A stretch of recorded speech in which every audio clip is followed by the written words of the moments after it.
Hi, I'm Sathi Roy. Welcome to my series, Conversations with Phoenix. Direct, powerful, and unfiltered discussions on humanity, the universe, relationships, and the cycles of transformation.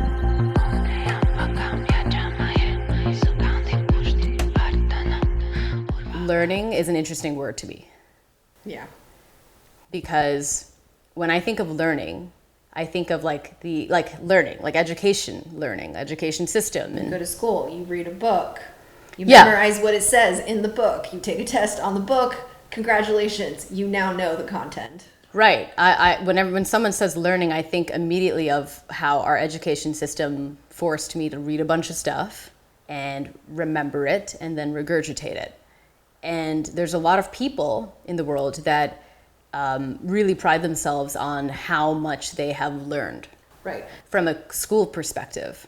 Yeah. But these are the same people at the same time that like have no connection to themselves and like really poor intuition and no common sense, as some people would say, right? Like they can't really function in society. They're almost too smart. They've almost learned in the common current way of learning too much that they have forgotten that there's other ways to learn, which is through experience, which in my opinion is the only way to learn.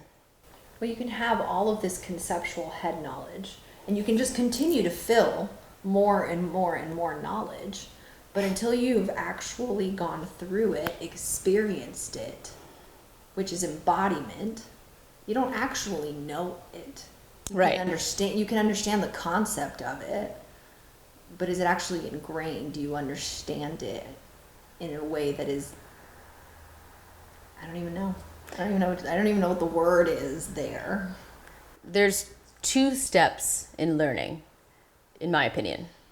One is first conceptually understanding something. Yes. So like the normal way, right? Like first you get introduced to a topic. And a lot of times it happens through reading. So I'm a big fan of reading. I'm a big fan of education. I believe in people studying and learning things because ultimately when you read, you are exposed to more ideas, frameworks, and perspectives. And then your brain starts to marinate on them. It starts to think about it, right? And so that just gets your brain acquainted to the concept of it, which is important because that's part one of how you really learn, right? But then there's the second part, which is the integration of the knowledge. I, for a very long time, conceptually understood detachment. I understood it, and I thought I was practicing it, but in reality, I was using my defense mechanism of like numbing and ignoring and running and all that stuff, like specifically the numbing and dissociating. Yep. I was doing that. I wasn't actually practicing detachment. And you were like, I am detached. Yeah, I was too detached because there is such a thing as too detached, Yes. right? Because again, we go back to everything needs to be in harmony. So there is duality. Duality does exist. There's a universal law, right? This is fact. For everything, there is the equal opposite of that same intensity. Black, white, death, rebirth, light, dark, right? Anything. Left, right. There is always the equal opposite. That does exist. However, it's supposed to be in harmony. You're not supposed to be in any one or the other, because that's unregulated, right? Like It's not in balance. And why is it so important to be in balance? Because if you're not in balance, you can't really see. You can't really experience reality. And so that's how we go back to what is reality. Reality is something you can only experience when you come to that understanding and that knowing and that integration of the knowledge of how to be detached and how to live in between emotions that are all present at the same time. The sadness, the happiness, this, that, whatever. To be in that beautiful, powerful, neutral field where you still feel, but you're not, you're observing it and you're circulating through the feelings.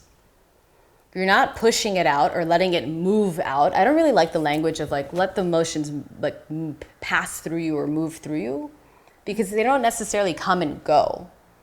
Even when you use the language of move through, there's this there's this connotation that there's a stop and a start. True. Or start and a stop. True. Yes. Right? So like moving through, but like, and technically there is a time where it is, you feel it, and then there is a time where it feels less intense. Yes. But how many times, like, it doesn't like go away. Like you'll still circulate. Mm-hmm. I see things now in such a different way. Just circulating back through. Yeah. Constantly. And that's reality.